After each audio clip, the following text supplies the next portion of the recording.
again, it's Tuppence. I'm going to do something a little different this week. I've got these tiny bottles of glitter.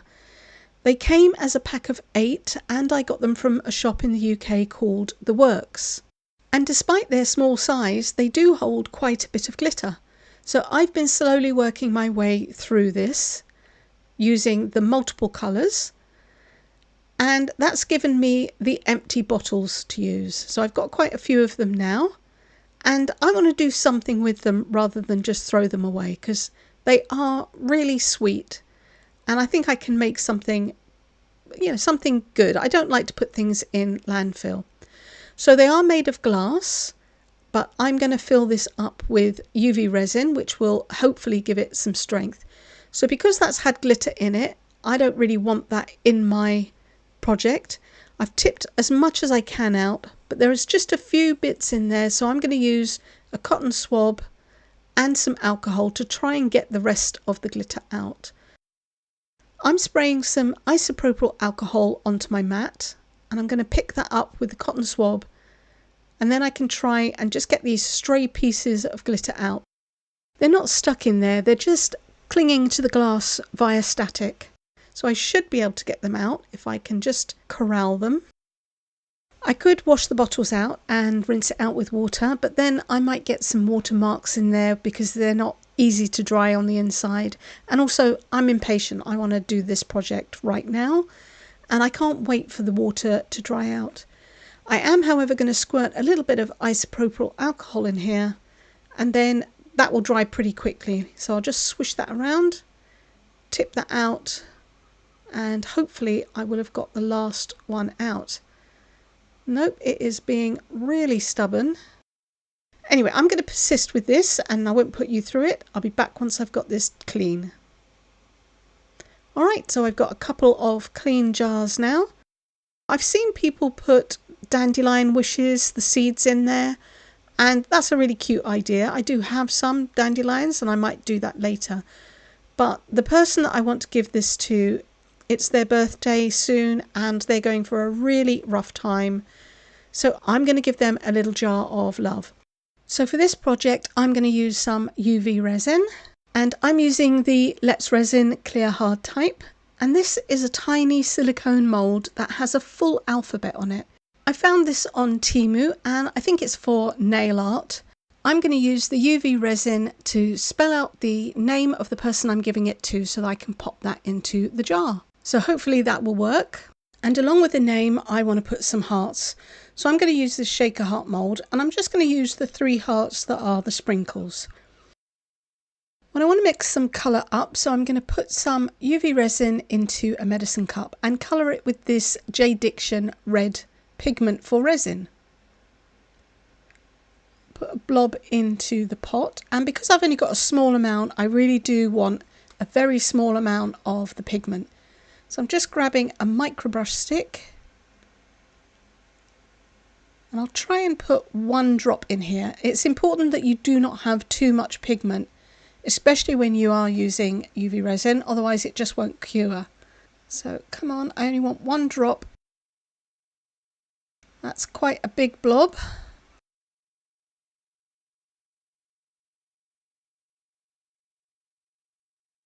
I'm going to add a bit more resin. That should be okay. And that's not a bad colour. I'm just going to clean off the end of this stick. I'm going to add the resin to the hearts a drop at a time. You really don't need very much at all to fill these. I've got 2 that I made previously. I think these little hearts will be the perfect size for this jar. Slightly overfilled that. There's 3 hearts that I can use, 2 small ones and a large one. This one on the end I can't really use because it has a channel that leads to that edge. So I'm just going to try and take some of the resin out of this tiny heart here. Put it in the other ones. I do want them slightly domed on this side, and once I get these out they'll be flat on the back. I will turn them over and I can dome them again. Right, so I'm going to pop this underneath my lamp, but I won't cure it yet until I've done the letters as well. I'm going to use the same colour resin. These areas are super tiny and one drop will probably fill the letter. I can just about get the tip of the microbrush in there, and I'm going to scrape that around to make sure there are no bubbles. Once I have all the letters I need, I'm going to put this underneath my lamp. I'm using the Let's Resin dual-sided lamp, and I'll cure that for 2 minutes. So I'm going to speed this up.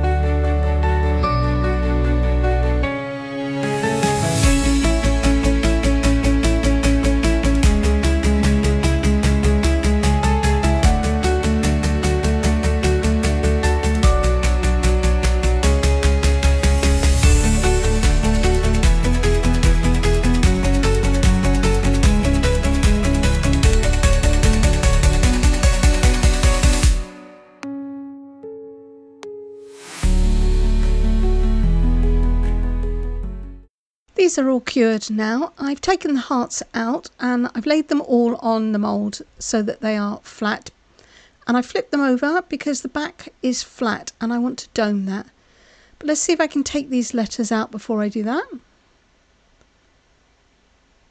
So they're super tiny, and I don't know if you can see that. Well, not very well on my glove because it is so tiny. I think, now I won't stick them on the mould in case that gets stuck down the edges. So I'm just going to pop all of these out and place these on the side.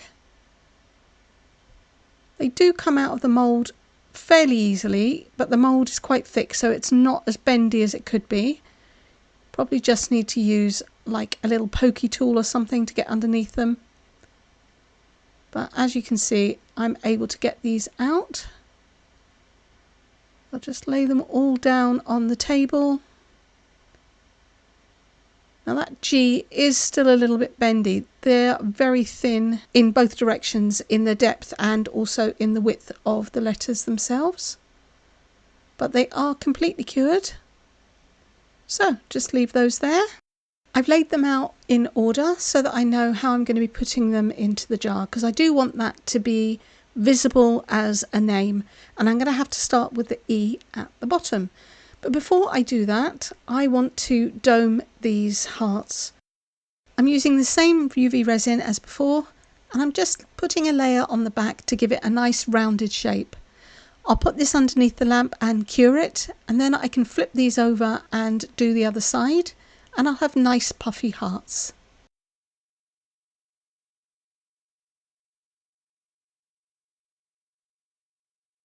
Now I'm ready to start filling up my bottle. I'm going to try and drip this directly down into the middle, and I'm going to be doing it in layers. I don't want this to be running down the sides, as when I put it under the lamp to cure, it's going to cure in place and I'll have funny drips. I don't quite know how far I'm going to have to fill this up. So that should be enough. I tried using a pair of tweezers to position the heart where I wanted it in the resin. It didn't work though, because I couldn't open the tweezers. The top of the bottle was so small and I wasn't able to release it. So I just put it in place with a microbrush stick and used that to maneuver it into the position that I wanted. Then I picked up the E and I did the same with that. I placed it into the resin and then used the stick to maneuver it so that it was upright. When I was happy with that, I got my torch, which came with the Let's Resin bonding kit, and I used that to give it a quick cure so that it stays in place. I wasn't quick enough, however, and the E had started to move out of place before I managed to get it set. After this, I put it underneath my lamp to cure for a further 2 minutes. I did another layer and added the G and another heart, but now I've changed the camera angle so that you get a better look at what I'm doing. So this will be my third layer now, and I am dripping the resin in. Again, trying to avoid getting it down the sides. That'll be enough. And I need to add in the letter I. So I'm going to pick it up with my stick. I'm just using the resin to hold it on there and try and get that into place. I need to do a little bit of fussing and manoeuvring it around with the stick just to make it readable. I find it's much easier if I have this pushed up against the side of the glass rather than just floating around in the middle. It took me a little while to get this into position, and once I did, I cured it again with the torch just to hold it in place. It's had 2 minutes underneath the UV lamp, and I'm going to continue to fill the layers and add the pieces.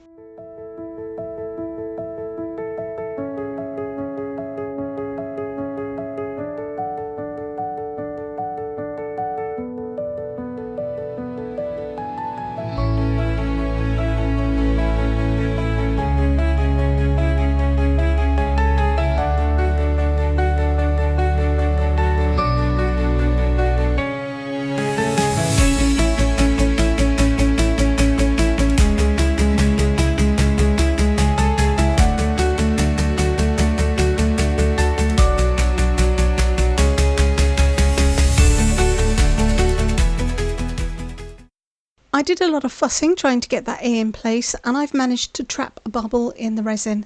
So I'm going to take this hand drill and I'm going to drill down until I reach that bubble and open it up to the surface.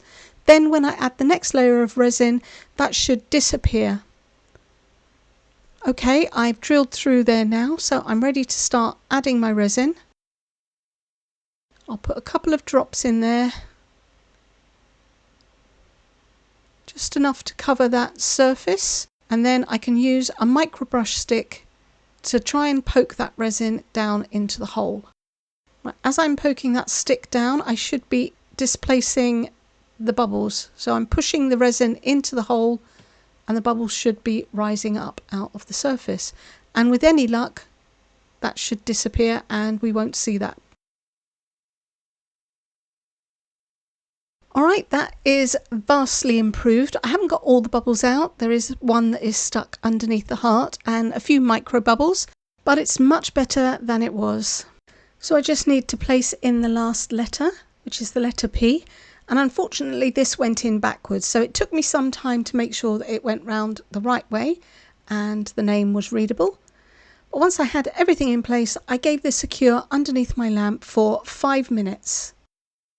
Okay, that's had its final cure and I have all my pieces in place. I did get some more bubbles on that last cure and there are a few micro bubbles in there underneath the hearts, etc.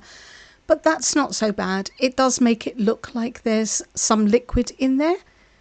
There's the P, the A, the I, the G and the E. They all spiral round and they're readable and you can see the hearts in there. I think it's really, really cute. Okay, I need to pop the cork back in and I do have enough room to do that. I had to make sure that I didn't fill that up too much. And now I can use this little eyelet, or it's an eye hook, and I can screw that into place. And because it's cork, it does go in really nicely. So I just keep twisting that round and it will pretty soon catch, and then you can easily turn that. And I'm going to keep turning that around until the eye is completely level with the surface, in fact slightly sinking into the surface. One more turn, I think. There we go. Now I can pop that cork back out because I don't want to rely on that solely holding that. I'm going to glue that in place and I'm going to be using some B7000 glue for that. If you've got E6000 you can use that. So I'm just going to spread that on the inside. Then I can push the cork back into place and I need to let that sit for at least 45 minutes before I try and use this as a necklace. When it's ready, I just need to put a jump ring into that eye hook. Make sure that that is done up. Then I'm going to use one of these black cord necklaces. I'll pop the chain through the hole and then I can do that up. And I think this is a really cute reminder that somebody does love you and wishes you well. I hope you've liked this video. If you have, please give me a thumbs up, comment, share and subscribe if you haven't. There's a QR code that you can click on the screen and then you'll be able to come back and see what I'm going to make next time. Thank you so much for watching. Take care. Bye.